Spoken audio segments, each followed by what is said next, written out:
Hello बच्चों, कैसे हैं आप लोग। आई होप आप लोग अच्छे होंगे और रेडी हो गए होंगे आज के हमारे ऑनलाइन लेक्चर को करने के लिए।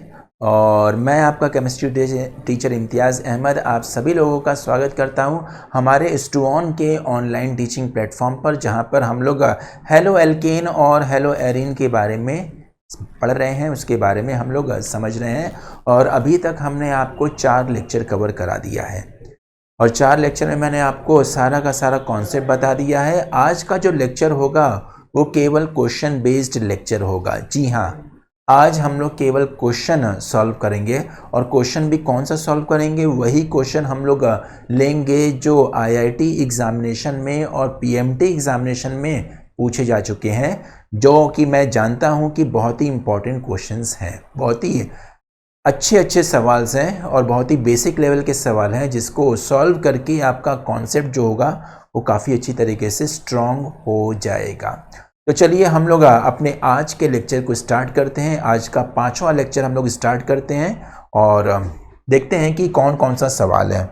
आज मैंने आपके लिए केवल और केवल 10 सवाल लेके आया हूँ। इनफैक्ट 10 ऐसे सवाल हैं जो कि काफ़ी इम्पॉर्टेंट है, वेरी इंपॉर्टेंट क्वेश्चन।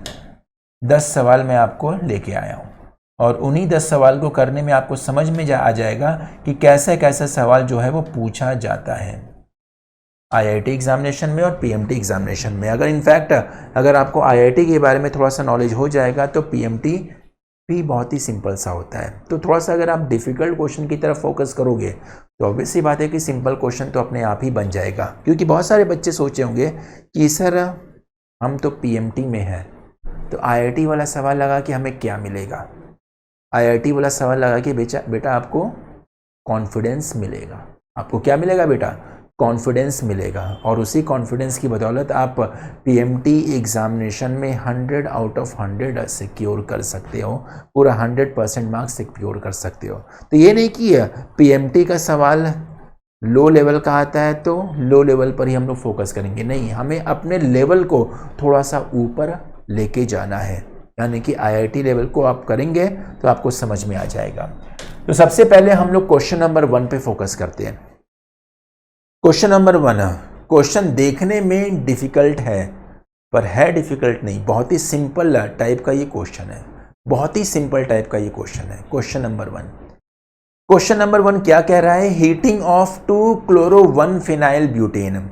मतलब कि हमारे पास 2-chloro-1-phenyl ब्यूटेन है और उसको हम लोग हीट कर रहे हैं with the presence of potassium ethanoate या and ethanoic ethanol and ethanol. तो पोटेशियम इथेनोएट एंड इथेनॉल से हम लोग इसको हीट कर रहे हैं, गिव्स एक्स, जो कि एक एक्स सब्सटेंस बना रहा है एज द मेजर प्रोडक्ट। ठीक है, मेजर प्रोडक्ट का फॉर्मेशन हो गया। Reaction of x with HgOC twice H2O। यहाँ पे बच्चे समझ जाते हैं कि इसका कहने का मतलब क्या है। इसका कहने का मतलब है कि हम लोग यहाँ पर ऑक्सीमर्क्यूरेशन करा रहे हैं। क्या करा रहे हैं? ऑक्सीमर्क्यूरेशन करा रहे हैं। This is the reagent of oxymercuration followed by NaBH4। NaBH4 के बारे में बच्चे बनाते हैं कि अगर ऑक्सीमर्क्यूरेशन है और उसको हम लोग NaBH4 के साथ ट्रीट करेंगे तो ये हो जाएगा डीमर्क्यूरेशन। तो ऑक्सीमर्क्यूरेशन और डीमर्क्यूरेशन यहां पर हमें करना है एक्स का। अब एक्स क्या है बेटा? ETOH है और ETOK, के पे पॉजिटिव चार्ज और O पे नेगेटिव चार्ज, मतलब कि इथॉक्साइड आयन है। और ये जो इथॉक्साइड आयन है ये कौन सा रिएक्शन शो कराएगा? ये मुझे लगता है कि एलिमिनेशन रिएक्शन ये शो कराएगा। कौन सा रिएक्शन? Elimination reaction. मतलब कि 2-chloro-1-phenyl का सबसे पहले एलिमिनेशन कराना है और उसके बाद जो X बनेगा उसका ऑक्सीमर्क्यूरेशन डीमर्क्यूरेशन कराना है। तो पूछ रहा है कि इसमें से कौन सा प्रोडक्ट बनेगा। प्रोडक्ट के बारे में हम लोग नहीं सोचते, हम लोग सीधे रिएक्शन मैकेनिज्म पे चले जाते हैं। 2-chloro-1-phenyl ब्यूटेन बनाते हैं। देखिए सॉल्यूशन क्या है। 2-chloro-1-phenyl ब्यूटेन पहले बनाते हैं। ब्यूटेन है तो हमें 4 कार्बन लगाना है, दूसरे कार्बन पर क्लोरीन है और दूसरे कार्बन पर फिनाइल ग्रुप है। वैलेंसी हमने सेटिस्फाई कर लिया। क्या कर लिया बेटा? वैलेंसी हमने सेटिस्फाई कर लिया। तो यहाँ पर H2 हो जाएगा और यहाँ पर H3 हो जाएगा। इसको हम लोग किसके साथ रिएक्ट कर रहे हैं? C2H5O नेगेटिव, मतलब कि ये किसकी तरह काम कर रहा है? बेस की तरह काम करेगा, और जब बेस की तरह काम करेगा तो ये एलिमिनेशन रिएक्शन को कॉज कराएगा। क्या कराएगा? एलिमिनेशन रिएक्शन को कॉज कराएगा। देखिए अब एलिमिनेशन रिएक्शन कराते हैं, तो एक हाइड्रोजन को हमने यहाँ पे शो कर दिया, तो ये जो आपका जो नेगेटिव चार्ज है ये क्या करेगा? यहाँ से आएगा और इस पे अटैक करेगा। जब ये इस पे अटैक करेगा तो यहाँ से बॉन्ड टूट के इस पर जाएगा और यहाँ पे हैलोजन ग्रुप का रिमूवल हो जाएगा। और जब ऐसा सब कुछ होगा तो हमें क्या मिल जाएगा? CH3, देन कम्स C, यहाँ पर क्या हो जाएगा? PH हो जाएगा, यहाँ पे डबल बॉन्ड, और फिर हो जाएगा यहाँ पर CH3। हमने किसको फॉलो कराया है rule? This is called as Saytzeff rule. किसको फॉलो कराया है? सेटजेफ रूल को हमने फॉलो कराया है। More substituted product will be formed. क्या बच्चा? More substituted product will be formed. समझ में आ गई बात? 2-chloro-2-phenyl ब्यूटेन था, ठीक है, 2-chloro-2-phenyl ब्यूटेन का फॉर्मेशन हो गया, हमने यहाँ पे फॉर्मेशन कर दिया, ठीक है। अब ऑक्सीमर्क्यूरेशन कराना है, तो ऑक्सीमर्क्यूरेशन कराने के लिए हमने क्या लिया? HgOAc, और ये ट्वाइस है, HgOAc ट्वाइस। तो रिएक्शन में होगा क्या? ध्यानपूर्वक देखिएगा कैसे कैसे रिएक्शन चलेगा। जब रिएक्शन पर हम लोग फोकस करेंगे तो यहाँ पर हो जाएगा CH3, यहाँ पे कार्बन, यहाँ पे फिनाइल, यहाँ पे जो आपका डबल बॉन्ड है कार्बन हाइड्रोजन, और यहाँ पे हमने कर दिया मिथाइल। यहाँ पे आ गया आपका Hg के पास वैकेंट d ऑर्बिटल है और d इलेक्ट्रॉन भी है, तो यहाँ पर हमने OAc लिख दिया, यहाँ पे हमने OAc लिख दिया। अब देखिए होगा क्या, ये वाला बॉन्ड पाई बॉन्ड टूटकर मरकरी के ऊपर जाएगा। मरकरी एक बॉन्ड बनाएगा कार्बन के साथ, और यहाँ पर एक इलेक्ट्रॉन जो है यहाँ से निकलेगा और OAc को निकाल के लेके जाएगा, जिसकी वजह से यहाँ पर आपका एक इंटरमीडिएट बनेगा। कैसा इंटरमीडिएट दिखेगा? देखिए कुछ इस तरीके का इंटरमीडिएट दिखेगा, बड़ा ध्यान से समझिएगा, बड़ा अच्छा ये रिएक्शन चल रहा है। तो यहाँ पे आपका Hg हो जाएगा, यहाँ पे कार्बन हो जाएगा, यहाँ पे सिंगल बॉन्ड हो जाएगा, यहाँ पे हो जाएगा क्या? CH3, यहाँ पर PH, यहाँ पे क्या हो जाएगा? यहाँ पे H, और यहाँ पर CH3, और यहाँ पॉजिटिव चार्ज आ जाएगा, और यहाँ पर क्या हो जाएगा? OAc माइनस हो गया ना, OAc माइनस। तो इस तरीके से यहाँ पर ये हो गया, समझ में आ गया।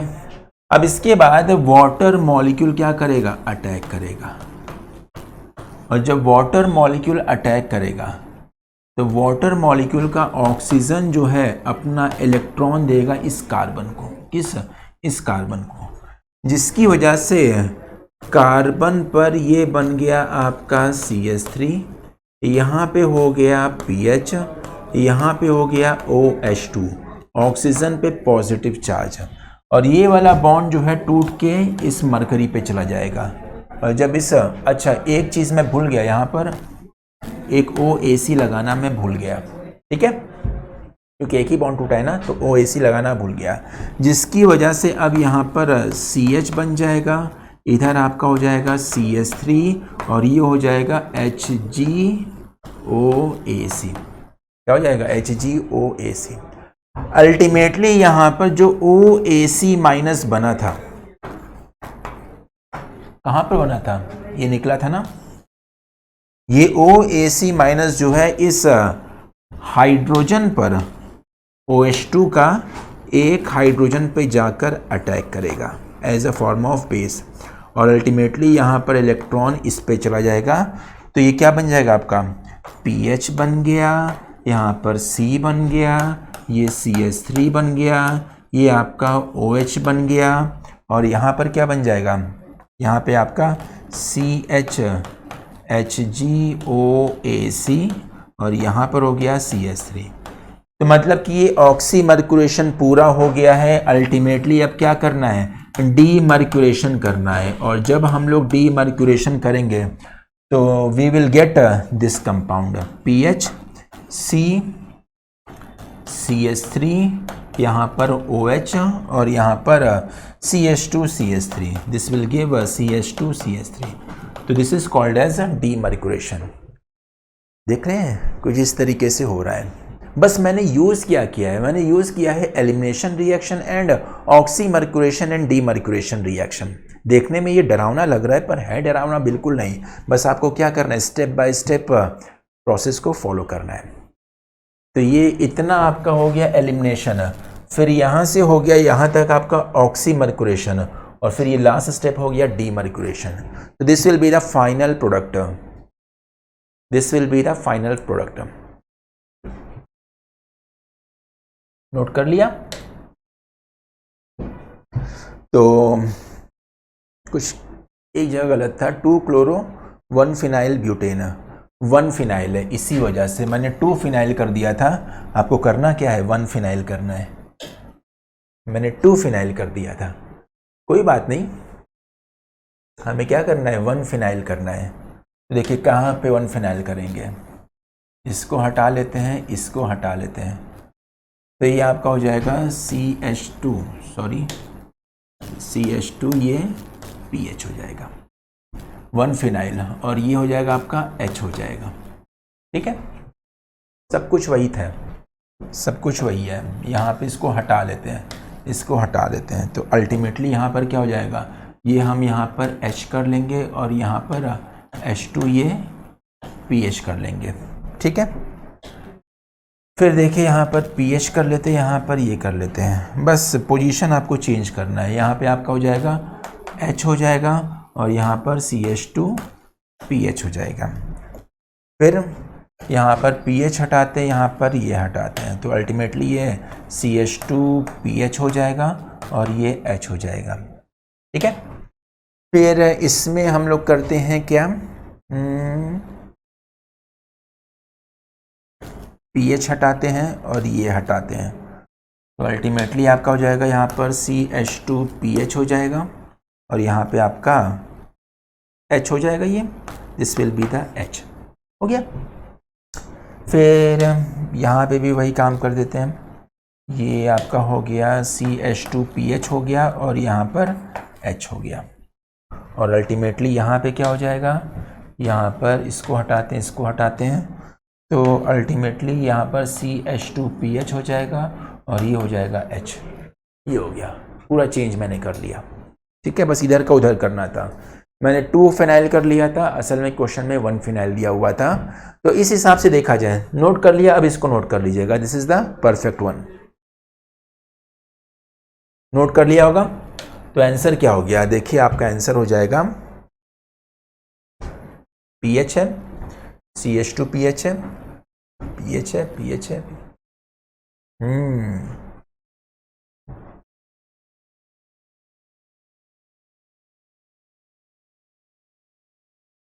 This will be the answer.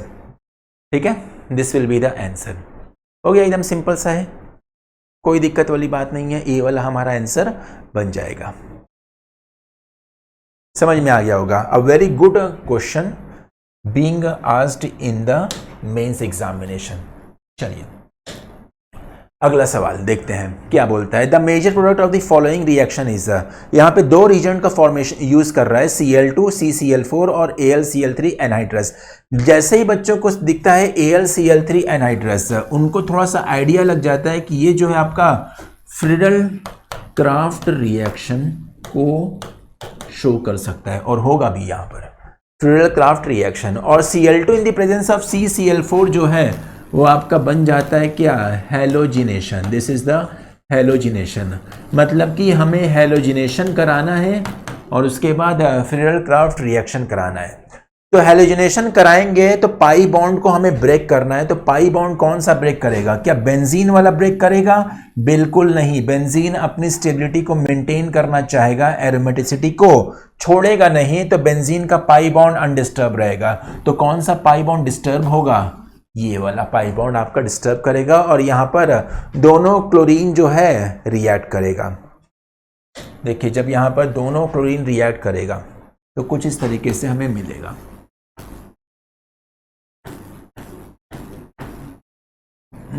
देख लेते हैं क्या है। ओ 1 2 3 4 कार्बन है, ठीक है। OCH3 और यहाँ पर CH2 CH double bond CH2। तो हमने यहाँ पर Cl2 और CCl4 के साथ रिएक्शन कराया, हेलोजिनेशन होगा। तो हमने हेलोजिनेशन करा दिया। देखिए हेलोजिनेशन बड़ा सिंपल सा ही है। इसमें तो बस एक जगह बच्चों को जाकर कन्फ्यूजन होता है, पर वो कन्फ्यूजन भी मैं आपको दूर किए देता हूँ।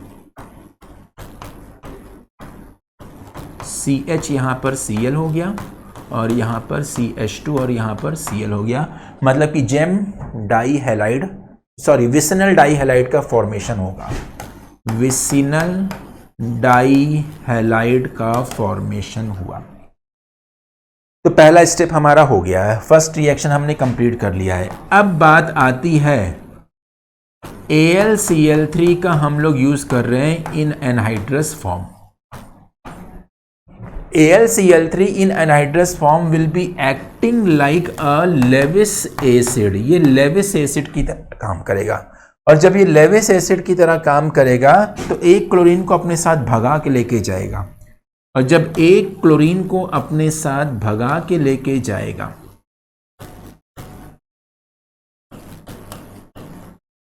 तो उसकी वजह से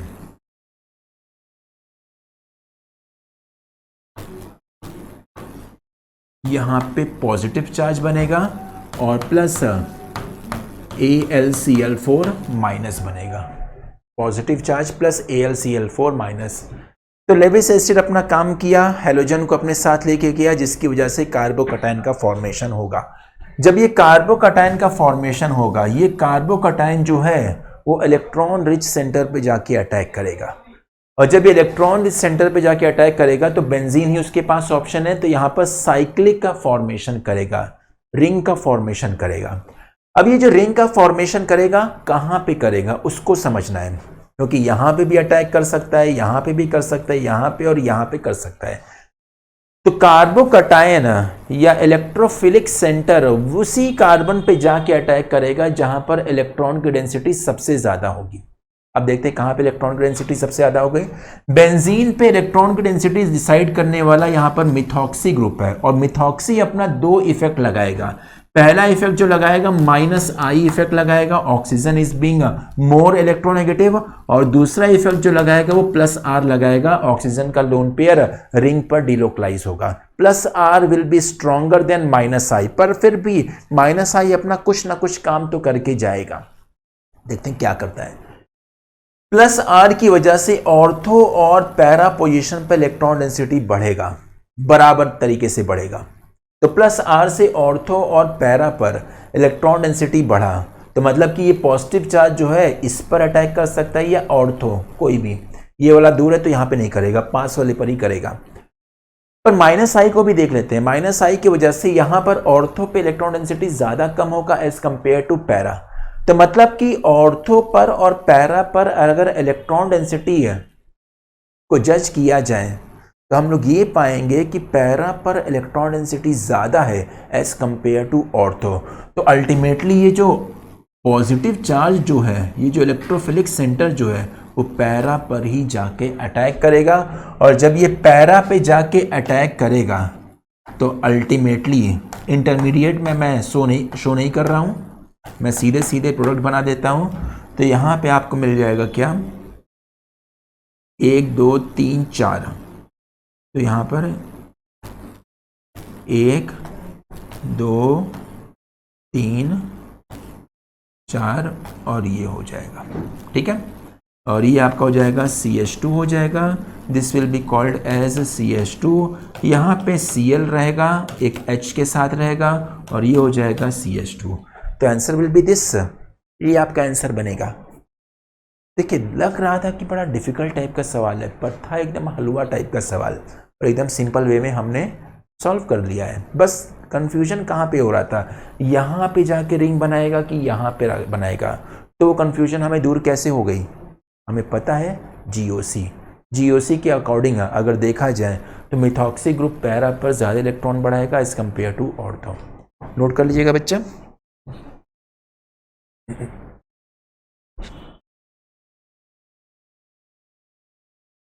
ओके मूविंग। अच्छा तो इसका आंसर क्या हो जाएगा, आंसर देखते हैं। कोई आंसर दिया हुआ है मेरे ख्याल से,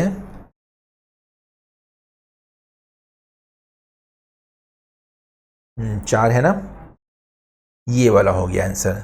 सी will be the answer. Para वाले पे जाके बना रहा है, ऑर्थो पे तो बनाएगा ही नहीं। ये तो बिल्कुल भी नहीं हो सकता है, बी और डी तो बिल्कुल नहीं हो सकता है, क्योंकि यहाँ पर CH2Cl बाहर दिखा दिया है, पर ऐसा नहीं है। तो सी विल बी द आंसर, एकदम सिंपल सा। अगले सवाल पे जाते हैं। Question number 3, the increasing order of reactivity of the following halides for the SN1 reaction is. अब SN1 रिएक्शन के बारे में पूछा है, थोड़ा सा आप लोग इसको जज कर लीजिए कि इसका आंसर क्या होगा, फिर मैं आपको बताता हूं कि इसका करेक्ट आंसर क्या होगा। समझ लिया होगा। अब देखिए कैसे इसको सॉल्व करना है। SN1 रिएक्शन मतलब कि 2 स्टेप रिएक्शन। 2 स्टेप रिएक्शन मतलब कि कार्बोकटायन फॉर्मेशन। क्या बेटा, कार्बोकटायन फॉर्मेशन। और जहां पे कार्बोकटायन की स्टेबिलिटी ज्यादा होगी वहां पे रिएक्शन भी क्या हो जाएगा, ज्यादा हो जाएगा। तो सबसे पहले हम तीनों ऑप्शन का हम कार्बोकटायन बनाते हैं। इसका जब हम लोग कार्बोकटायन बनाएंगे तो देखिए बनेगा ये CH3CH पॉजिटिव चार्ज, CH2CH3 ये बन जाएगा। इसका बनाएंगे तो कार्बोकटायन क्या बनेगा, CH3CH2CH2 प्लस। और इसका बनाएंगे तो कार्बोकटायन क्या बनेगा, C6H4 है, पर ये नहीं पता है कि C6H4 में OCH3, अच्छा पैरा दिया हुआ है तो पैरा पोजीशन पर OCH3 है और ये आपका CH2 प्लस है। ये आपका हो जाएगा बेंजिल कार्बोकटायन, ये आपका हो जाएगा 1 डिग्री कार्बोकटायन और ये आपका हो जाएगा 2 डिग्री कार्बोकटायन। तो बताइए किस कार्बोकटायन की स्टेबिलिटी सबसे अच्छी। बेंजिल कार्बोकटायन की स्टेबिलिटी सबसे अच्छी, तो इस वजह से ये SN1 रिएक्शन बहुत ही अच्छी तरीके से, बहुत ही भली भांति तरीके से शो करेगा। तो थर्ड विल बी द सबसे आगे, तो तीसरा सबसे आगे। फिर किसका नंबर आएगा, सेकेंडरी की primary. Secondary is more stable carbocation than primary because of the hyper conjugation. तो फर्स्ट वाले का नाम उससे आगे और सेकेंड वाले का नाम सबसे पीछे। तो आंसर क्या हो जाएगा, आंसर हो जाएगा आपका B 213। 3 will be the most stable followed by 1 and then by 2। A वाला तो गलत हो गया था, बाकी भी गलत ही है, ठीक है। समझ में आ गया होगा बच्चा। ओके एकदम सिंपल सा था, on the concept based question था और इस तरह का सवाल PMT में पूछा भी जाता है। जैसे कि ये भी देखिए SN1 की बात हो गई, अब SN2 की बात करते हैं कि undergoes SN2 reaction with each PQRS, the rate of the reaction vary as। यहाँ पे भी रेट ऑफ रिएक्शन पूछ रहा है कि PQRS जब SN2 मैकेनिज्म को फॉलो करेगा। SN2 मतलब सिंगल स्टेप, और सिंगल स्टेप का मतलब नो कार्बोकटायन फॉर्मेशन। तो यहाँ पे हम लोग किसको देखेंगे, स्टीयरिक हिंड्रेंस को देखेंगे। किसको देखेंगे बच्चा, स्टीयरिक हिंड्रेंस हम लोग देखेंगे। तो CH3Cl है, तो CH3Cl का स्ट्रक्चर देखिए क्या है, CH3 और ये Cl, स्टीयरिक हिंड्रेंस बहुत ही कम है। यहां पर क्या है, CH है, ये Cl है, और ये क्या हो जाएगा CH3, और ये भी हो गया CH3। ये कौन सा है बेटा, ये आपका हो जाएगा डबल बॉन्ड है ना, तो हमने यहाँ पे कर लिया CH2 double bond, CH single bond, CH2 Cl, और ये आपका हो जाएगा बेंजोइल। बेंजोइल भी नहीं है, वो कुछ और तरीके का है, कीटो हैलोजन ग्रुप है, तो ये हो गया। अब SN2 के बारे में पूछ रहा है। SN2 सिंगल स्टेप रिएक्शन है, स्टीयरिक हिंड्रेंस को देखना है। तो देखिए यहाँ पे स्टीयरिक हिंड्रेंस कहाँ पे सबसे कम होगा, ये आपका हो गया प्राइमरी, ये भी आपका हो गया प्राइमरी, ये भी आपका हो गया सेकेंडरी, और ये आपका हो जाएगा क्या प्राइमरी। मतलब कि 3 जगह प्राइमरी है, और तीनों जगह जो प्राइमरी है उसको हमें देखना है कि किस तरीके से स्टेबल है, किस तरीके से स्टेबल है। सबसे पहले अगर हम बात करते हैं इसकी बात करते हैं, हम इसकी बात करते हैं, तो इसमें अगर देखेंगे तो यहाँ पर जो आपका कार्बोनिल ग्रुप है वो आपका इलेक्ट्रॉन विड्रॉइंग ग्रुप है। क्या है बच्चा, इलेक्ट्रॉन विड्रॉइंग ग्रुप है, और इस इलेक्ट्रॉन विड्रॉइंग ग्रुप की वजह से ये कार्बन और क्लोरीन का जो बॉन्ड है वो वीक हो जाएगा। जब कार्बन और क्लोरीन का बॉन्ड वीक हो गया है तो यहाँ पर ऑब्वियस सी बात है कि एलिमिनेशन जो होगा वो काफ़ी अच्छा हो जाएगा, सब्स्टिट्यूशन रिएक्शन यहाँ पर काफ़ी अच्छा हो जाएगा। तो मेरे ख्याल से सबसे आगे जो जाएगा वो S जाएगा।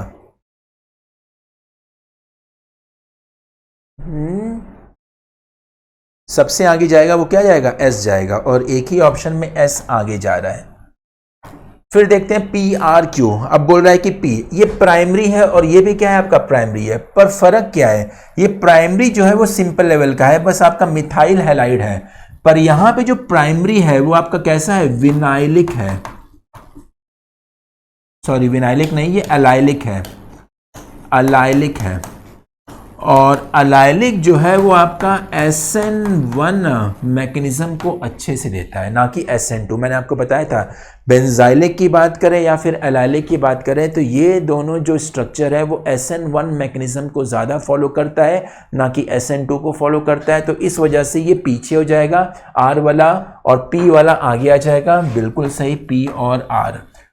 और सबसे खराब क्या हो जाएगा, Q वाला हो जाएगा, क्योंकि वो सेकेंडरी हो जाएगा। तो आंसर हो जाएगा यहाँ पर B हो जाएगा। बस आपको क्या याद करना था, ट्रेंड जो मैंने आपको लिखवाया था कि SN1 की अगर बात करते हैं, कार्बोकैटायन का फॉर्मेशन के थ्रू अगर हम लोग बात करते हैं तो सबसे ज़्यादा रिएक्टिविटी अलाइलिक और बेंजाइलिक हैलाइड की होती है, यही बताया था। तो अलाइलिक और बेंजाइलिक SN1 देना ज़्यादा पसंद करता है as compare to SN2।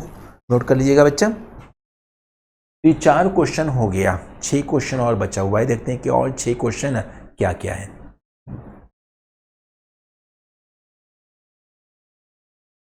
Moving to next question, 5वां क्वेश्चन देखते हैं कि वो क्या है।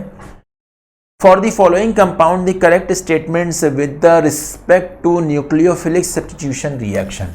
ठीक है, इज आर मतलब कि एक से ज्यादा ऑप्शन भी सही हो सकता है। पहले हम लोग देखते हैं कि यहाँ पर 1 2 3 4 है क्या। 1 वाले की अगर बात करते हैं तो ये आपका बेंजाइलिक हैलाइड है,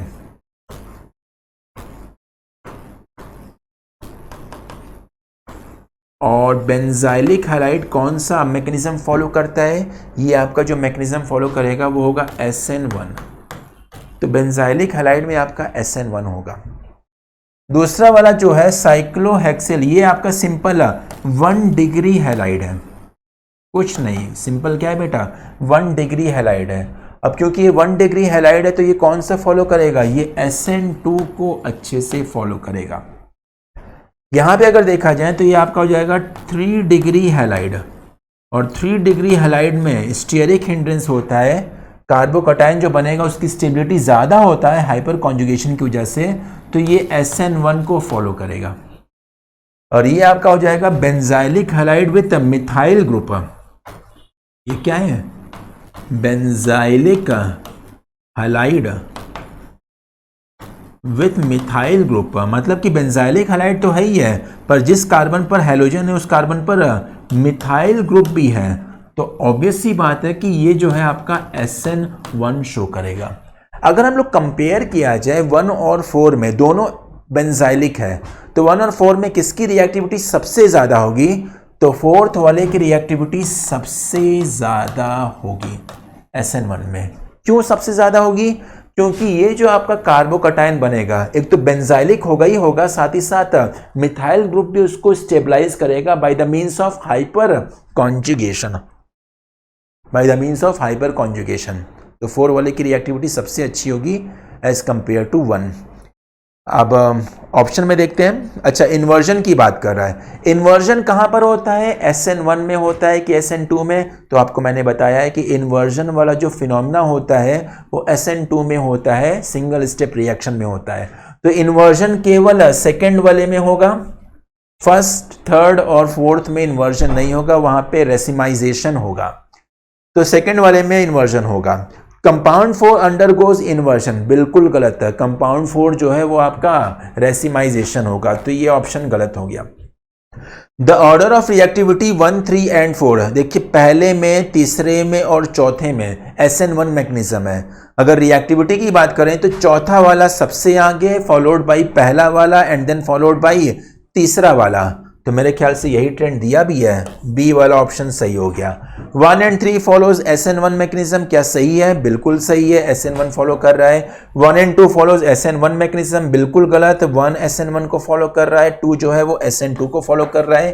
तो आंसर हो जाएगा क्या? B and C will be the right answer. A very simple concept based question, जो कि मेंस के लिए भी बड़ा अच्छा सवाल है और PMT के लिए भी काफी अच्छा सवाल है। Note it down.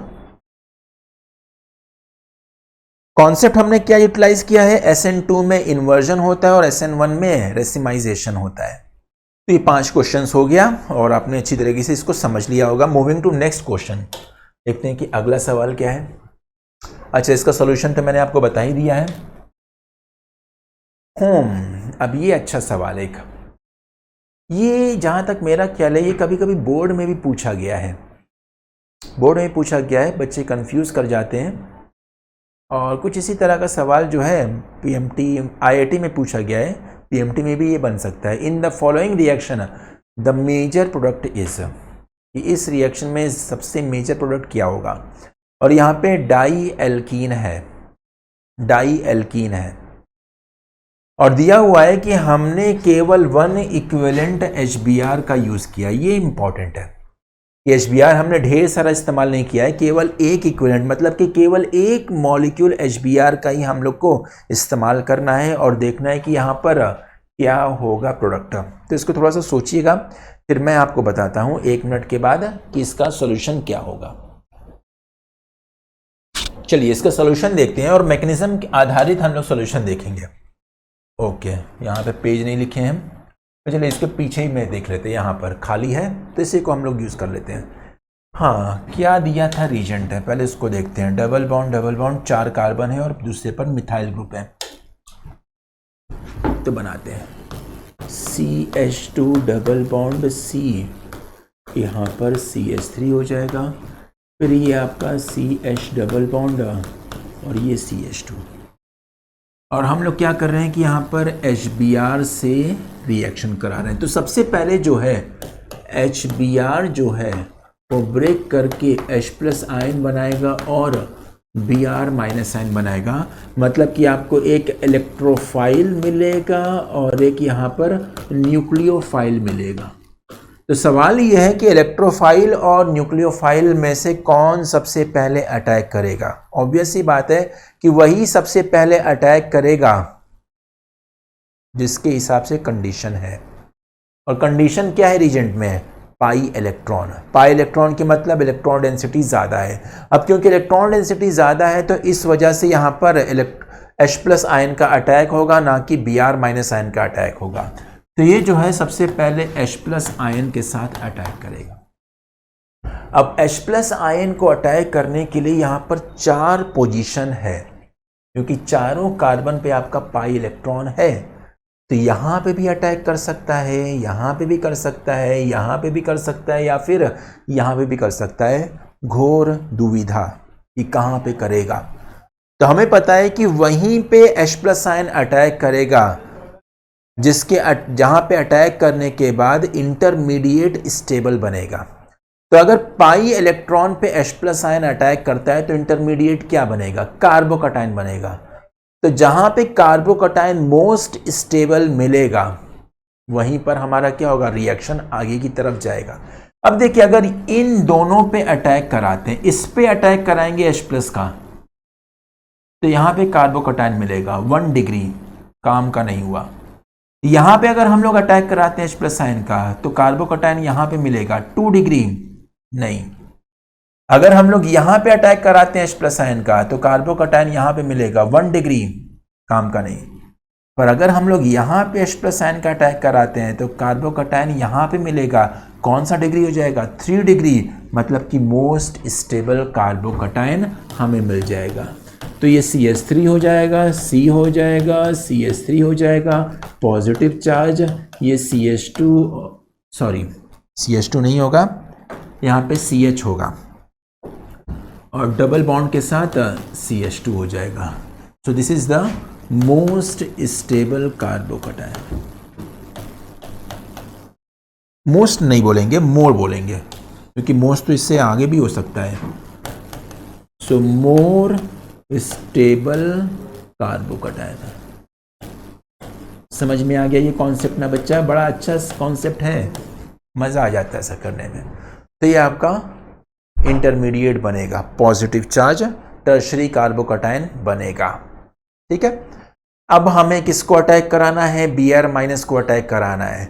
पर जब अगर हम लोग यहाँ पे Br- की बात करें तो Br- के अटैक करने से पहले यहाँ पर आपका एक रेजोनेटिंग स्ट्रक्चर मिलेगा। कैसे? ये वाला पाई बॉन्ड आपका यहाँ पे जा सकता है, और जब ये वाला पाई बॉन्ड आपका यहाँ पे जाएगा तो यहाँ पे आपको मिल जाएगा क्या?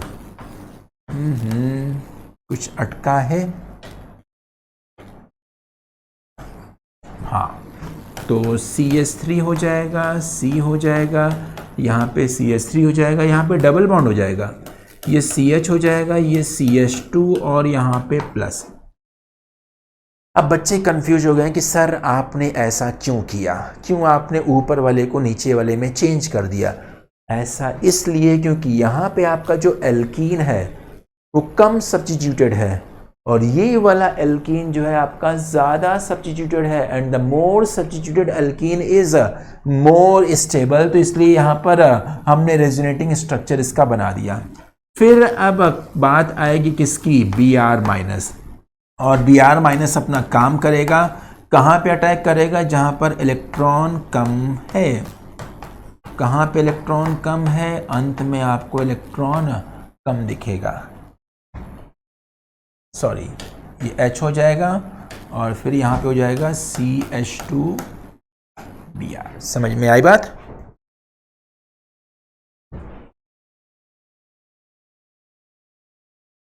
बन गया हमारा प्रोडक्ट। एक सिंपल सा प्रोडक्ट का फॉर्मेशन हमने कर लिया। समझ में आ गया होगा। देखते हैं कि आंसर क्या है इसका। मुझे लगता है कि यहाँ पे इसका जो आंसर होगा वो ये होगा, D will be the correct answer. देख रहे हैं, D will be the correct answer. D will be the correct answer.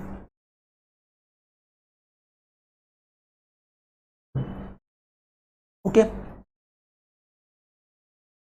चलो अगले सवाल पे फोकस करते हैं, और ये थोड़ा सा टिपिकल टाइप का सवाल है, काफ़ी टिपिकल टाइप का सवाल है, क्योंकि इसमें जो कॉन्सेप्ट दिया हुआ है वो बहुत ही हाई लेवल का कॉन्सेप्ट इस्तेमाल करता है। ये बता देना चाहता हूँ कि ऐसा सवाल जो है वो आपका एडवांस में पूछा गया सवाल है। कॉलम 2 में देख के बच्चे परेशान हो जाते हैं कि सर ये E1, E2, E1, CB क्या है? ये एलिमिनेशन रिएक्शन का प्रकार है। They are the type of elimination reaction. Elimination reaction का प्रकार है। एलिमिनेशन रिएक्शन E1 भी हो सकता है, E2 भी हो सकता है, और E1, CB हो सकता है। E1 का मतलब क्या है? ये आपका हो जाएगा 2 स्टेप, या फिर हाँ 2 स्टेप हो जाएगा। E1 का मतलब 2 स्टेप, E2 का मतलब सिंगल स्टेप, और E1CB जो है, E1 का मतलब होता है single step with conjugate base, यहाँ पर कॉन्जुगेट बेस का फॉर्मेशन होता है, CB का मतलब कॉन्जुगेट बेस।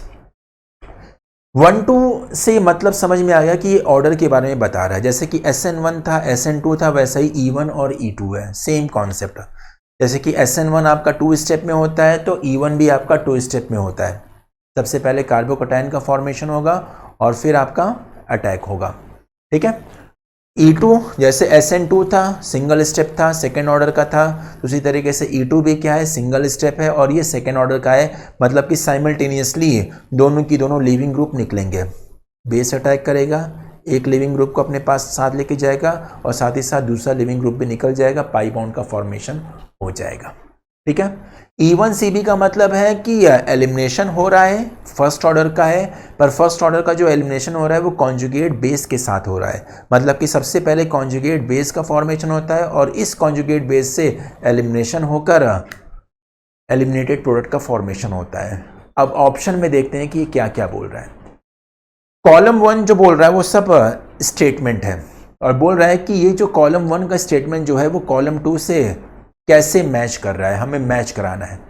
सबसे पहले देखिए कॉलम 1 में ए में बोल रहा है CH3 CHBr CD3 on treatment with alcoholic KOH। Alcoholic KOH क्या कराएगा, एलिमिनेशन रिएक्शन कराएगा। गिव्स CH2 CH CD3, बिल्कुल सही, एलिमिनेशन रिएक्शन हो गया एज अ मेजर प्रोडक्ट। बोल रहा है कि यही आपका मेजर प्रोडक्ट बनेगा। देखते हैं कि कैसे यहां पर मेजर प्रोडक्ट बनाए।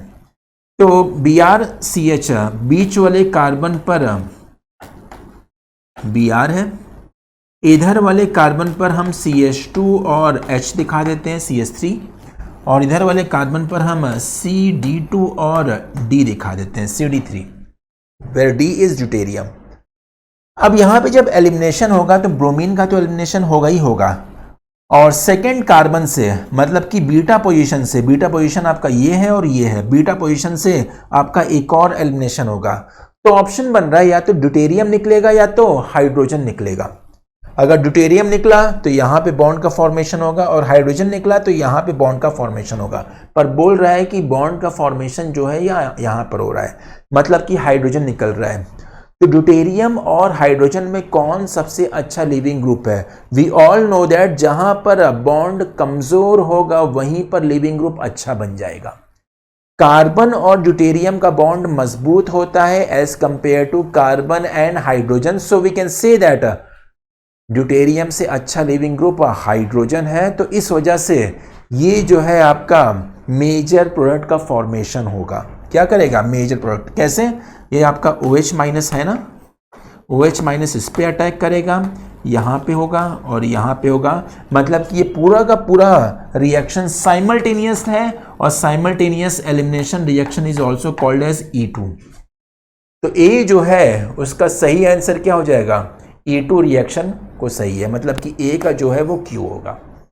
E1 नहीं है, फर्स्ट ऑर्डर भी नहीं है, ये फर्स्ट ऑर्डर भी नहीं है, ये कौन सा ऑर्डर है, सेकेंड ऑर्डर है, क्योंकि OH माइनस और प्लस ये आपका एल्किल हैलाइड जो है साथ ही साथ रिएक्ट कर रहे हैं, तो यहां पर order of the reaction is 2 not 1, तो ए का आंसर हो गया Q।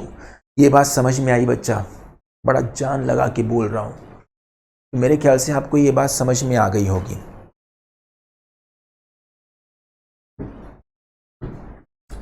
तो ए जो है वो E2 रिएक्शन को शो कर रहा है। Single step elimination reaction having order of the reaction 2 और hydrogen is better leaving group than deuterium. ठीक है, तो हमने ये इसको नोट कर लिया, इसको मिटा देते हैं और आते हैं अगले पर।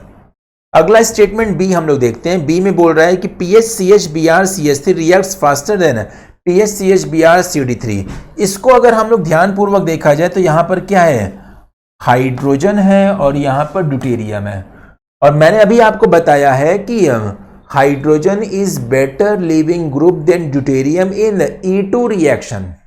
जब E2 रिएक्शन होगा तो उस केस में hydrogen is better leaving group than deuterium. तो इस वजह से हम लोग बोलेंगे कि बी का ऑप्शन भी क्या हो जाएगा, क्यों हो जाएगा, ये E2 रिएक्शन को शो कर रहा है। E2 रिएक्शन में ही आपका हाइड्रोजन जल्दी रिमूव होगा एज कंपेयर टू ड्यूटेरियम। तो ए और बी तो हमने कर लिया। सी की बात करते हैं। सी वाला थोड़ा सा टिपिकल टाइप का है। देखिएगा PHCH2CH2Br, हमने यहाँ पे क्या कर लिया, PH, फिर यहाँ पर हमने कर लिया CH2BR। On treatment with C2H5OD and C2H5O-, सबसे पहले हम यहाँ पर C2H5O- करेंगे। तो जब हम लोग यहाँ पर C2H5O- करेंगे तो ये बेस की तरह काम कर रहा है, तो ये आपका क्या करेगा, ये करेगा PHCH नेगेटिव करेगा, और यहाँ पर हो जाएगा आपका क्या, CH2 और ये Br। ये जो है this is a stable structure, इसकी स्टेबिलिटी अच्छी है। क्यों इसकी स्टेबिलिटी अच्छी है, ध्यान पूर्वक देखिएगा क्यों इसकी स्टेबिलिटी अच्छी है। पहली बात यह है कि इस कार्बन के इधर फिनाइल ग्रुप है, तो नेगेटिव चार्ज जो है रिंग पर डिलोकलाइज कर जाएगा, स्टेबिलिटी को बढ़ाएगा। दूसरी बात क्या है कि ब्रोमीन अपना माइनस आई इफेक्ट लगाएगा, तो यहाँ पर नेगेटिव चार्ज को कम करेगा, मतलब कि स्टेबिलिटी बढ़ाएगा। तो ये वाला जो आपका स्ट्रक्चर है वो is the higher stability order, इसकी ऑर्डर ऑफ स्टेबिलिटी हाई होती है, मतलब कि ये कुछ हद तक स्टेबल फॉर्म में रहेगा। And this is called as conjugate base, this is called as conjugate base. ये क्या बोलेंगे हम लोग, कॉन्जुगेट बेस, क्योंकि हमने बेस के साथ इसको रिएक्ट कराया तो ये कॉन्जुगेट बेस का फॉर्मेशन हुआ। तो यहाँ पर कॉन्जुगेट बेस का फॉर्मेशन होगा। अब इसी कॉन्जुगेट बेस में जब हम C2H5OD करेंगे, क्या करेंगे बच्चा, C2H5OD करेंगे, तो C2H5OD करने पर ये जो है अपना ड्यूटेरियम इसको देगा और बदले में यहां से ब्रोमीन को निकाल के लेके जाएगा। क्या करेगा, ब्रोमीन को निकाल के लेके जाएगा। तो this will be called as E1 reaction. यहाँ पर E1 रिएक्शन का मैकेनिज्म होगा, और E1 रिएक्शन की वजह से यहाँ पर आंसर हो जाएगा क्या, R हो जाएगा। The answer will be the R। तो C का जो हो जाएगा वो R हो जाएगा। कॉन्जुगेट बेस का फॉर्मेशन हुआ और R का फॉर्मेशन हो जाएगा। E1CB रिएक्शन को ये शो करेगा। ठीक है, डी ऑप्शन देखिएगा, ये थोड़ा सा टिपिकल टाइप का है। PHCH2CH2Br and PHCD2CH2Br reacts with same rate. बोल रहा है कि ये जो है आपका सेम रेट से रिएक्ट कर रहा है। अब जब ये सेम रेट से रिएक्ट कर रहा है, मतलब कि ये E2 रिएक्शन का केस बिल्कुल नहीं हो सकता है। E2 रिएक्शन में कभी भी सेम रेट से नहीं होता है। E2 रिएक्शन में मैंने आपको क्या बताया था, ड्यूटेरियम का रिमूवल स्लोअर होता है, हाइड्रोजन का रिमूवल फास्टर होता है। तो ये E2 का केस नहीं है, ये कौन सा केस है, E1 का केस है। मतलब कि डी वाले का जो ऑप्शन बनेगा वो P बनेगा, और जब P बन गया तो इसका ऑप्शन S भी बन जाएगा, क्योंकि E1 reaction is a first order reaction. E1 reaction is a first order reaction. I hope आपको बात समझ में आ गई होगी। बहुत ही अच्छा सवाल था, और इस सवाल से हमें एक बात ये समझ में आता है कि E1, E2 और E1CB के बारे में भी थोड़ा बहुत नॉलेज होना चाहिए। चलिए moving to next question. Solution हो गया इसका। क्वेश्चन नंबर 8, क्वेश्चन नंबर 8 है, देखिएगा। The total number of alkene possible by dehydrobromination of 3-bromo-3-cyclopentyl hexane using alcoholic KOH। ठीक है, एल्कोहलिक KOH जो है एलिमिनेशन रिएक्शन को शो करेगा। 3-bromo-3-cyclopentyl hexane. पहले हम लोग यहाँ पर स्ट्रक्चर बनाते हैं। हेक्सेन है 6 कार्बन, तीसरे कार्बन पर ब्रोमीन है और तीसरे कार्बन पर साइक्लोपेंटिल है, और यहाँ पर H3 हो गया, यहाँ पर H2 हो गया, यहाँ पर H2 एलिमिनेशन रिएक्शन कराते हैं। देखिए यहाँ पर एलिमिनेशन रिएक्शन क्या क्या हो सकता है। एक यहाँ पर हाइड्रोजन यहाँ पर है, तो ब्रोमीन निकलेगा, तो ब्रोमीन के साथ यहाँ पर बीटा कार्बन का हाइड्रोजन निकलेगा। बीटा कार्बन कहाँ कहाँ पर है, एक बीटा कार्बन यहाँ पर है, एक बीटा कार्बन यहाँ पर है, और एक बीटा कार्बन यहाँ पर। मतलब कि हमें यहाँ पर 3 स्ट्रक्चरल फॉर्म मिल सकता है। तीन स्ट्रक्चर बनाते हैं। तीन स्ट्रक्चर कैसे कैसे मिलेगा? सबसे पहला स्ट्रक्चर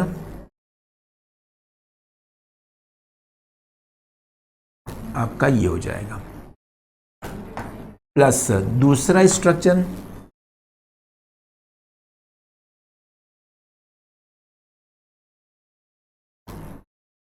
आपका ये, और प्लस तीसरा स्ट्रक्चर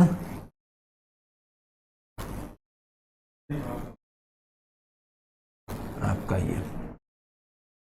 ठीक है, तीन स्ट्रक्चर। अब देखते हैं कि ये तो आपका स्ट्रक्चरल आइसोमर हो गया। कोई स्टीरियो भी मिल रहा है, दो जगह स्टीरियो मिल रहा है। एक यहाँ पे आपका ज्योमेट्रिकल आइसोमर मिलेगा और यहाँ पे तो नहीं, यहाँ पे आपका ज्योमेट्रिकल आइसोमर मिलेगा। मतलब कि इसमें आपका दो फॉर्म बन गया, इसमें आपका दो फॉर्म बन गया, इसमें आपका केवल एक ही फॉर्म बनेगा। यहाँ पे आपका कोई भी ज्योमेट्रिकल आइसोमर नहीं बन रहा है। तो इस वजह से यहाँ पर टोटल आंसर कितना हो जाएगा? 5 will be the total possible alkene, जिसमें से तीन ज्योमेट्रिकल हो, तीन स्ट्रक्चरल हो गया और उन तीन स्ट्रक्चरल में दो के पास ज्योमेट्रिकल फॉर्म भी रहेगा। समझ में आ गई बच्चा बात? बहुत ही अच्छा सवाल था ये, बहुत ही अच्छा सवाल। क्वेश्चन नंबर 8 हो गया होगा।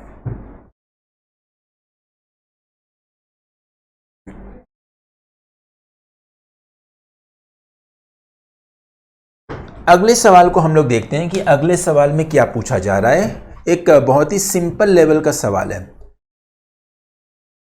अब इसमें दो स्टेटमेंट दिया हुआ है और उन दो स्टेटमेंट के आधार पे आपसे पूछा जा रहा है कि कहां पर बेसिसिटी अच्छी है और कहां पर न्यूक्लियोफिलिसिटी अच्छी है। Arrange the following in order of their increasing basicity. क्या ये सब के सब बेसिसिटी को शो करते हैं? बिल्कुल। H2O is a base, OH minus is a base, CH3OH is also a base और CH3O minus is also a base। सब की सब आपका बेस की तरह काम करेगा। किसकी तरह काम करेगा बच्चा? बेस की तरह काम करेगा।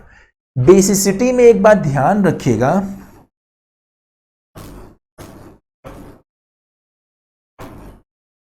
चार्ज्ड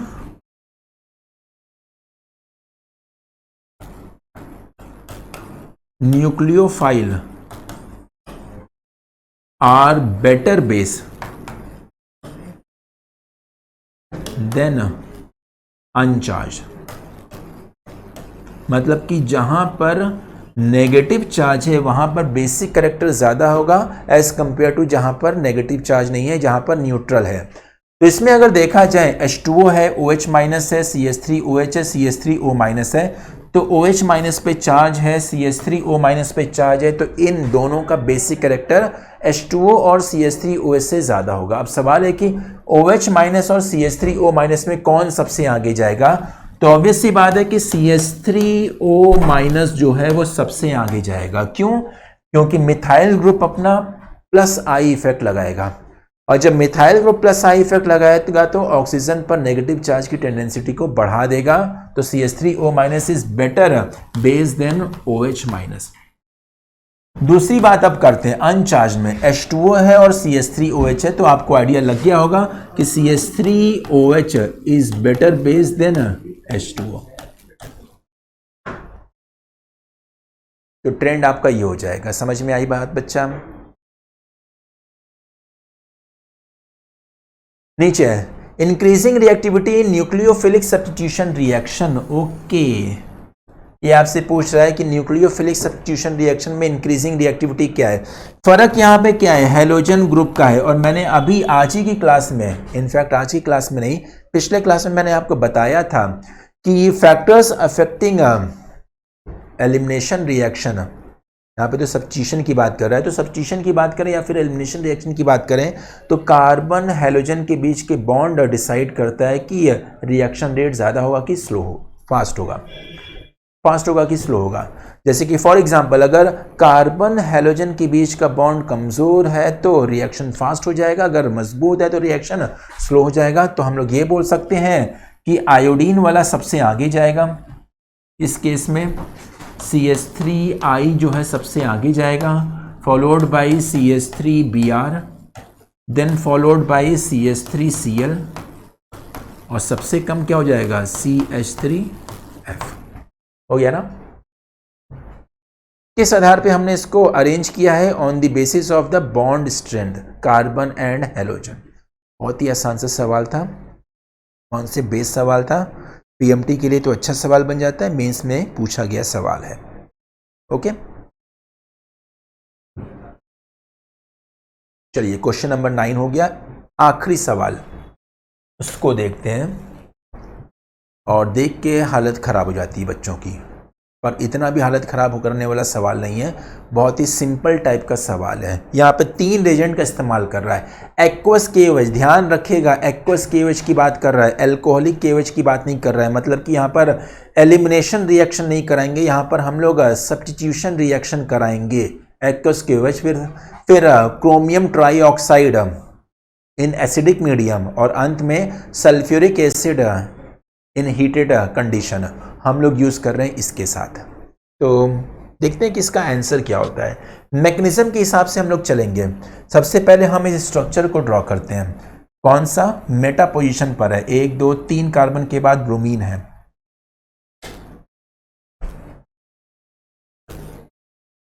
देखो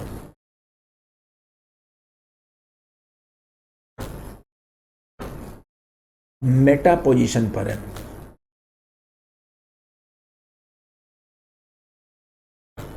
3 कार्बन के बाद ब्रोमीन है, और यहां पर जो हो गया बेंजीन रिंग हो गया। सबसे पहले हमने क्या यूज किया, KOH एक्वस, और KOH एक्वस में क्या होगा, सब्स्टिट्यूशन रिएक्शन। सब्स्टिट्यूशन रिएक्शन किसका होगा बेटा, ब्रोमीन का। कौन करेगा, OH माइनस। अब 2 ब्रोमीन है, एक ये वाला ब्रोमीन है और एक ये वाला ब्रोमीन है। क्या दोनों ब्रोमीन सब्स्टिट्यूशन रिएक्शन को शो करेगा, बिल्कुल नहीं, क्योंकि मैंने आपको बताया है कि एरिल हैलाइड जो है, बेंजीन से जुड़ा हुआ हैलोजन ग्रुप जो है, वो सब्स्टिट्यूशन रिएक्शन को शो नहीं करता है। क्यों, क्योंकि यहाँ पे पार्शियल डबल बॉन्ड करेक्टर होता है, बॉन्ड स्ट्रांग होता है, तो ये आपका सब्स्टिट्यूशन रिएक्शन नहीं शो करेगा, ये केवल यही आपका सब्स्टिट्यूशन रिएक्शन शो करेगा। तो इसका पहला प्रोडक्ट आपका ये हो जाएगा, यहाँ पे ब्रोमीन हो गया, और यहाँ पे आपका हो जाएगा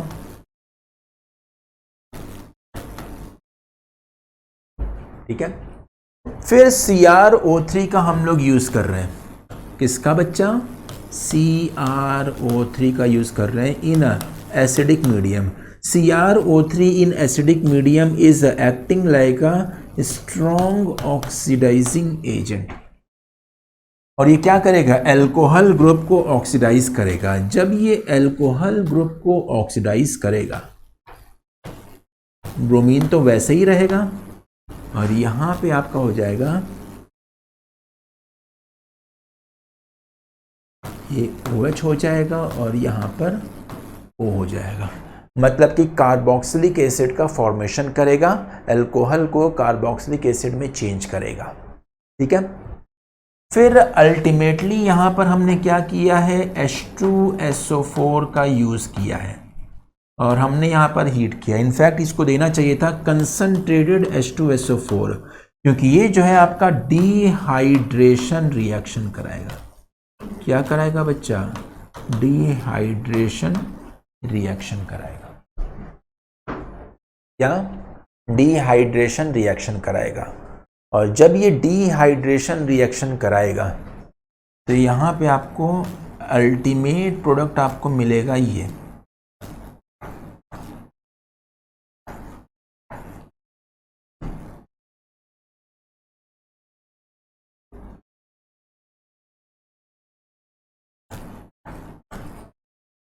रिंग फॉर्मेशन करेगा। क्या करेगा बच्चा, रिंग फॉर्मेशन ये करेगा, रिंग फॉर्मेशन करेगा। बाकी कॉन्सेप्ट वहीं पर है।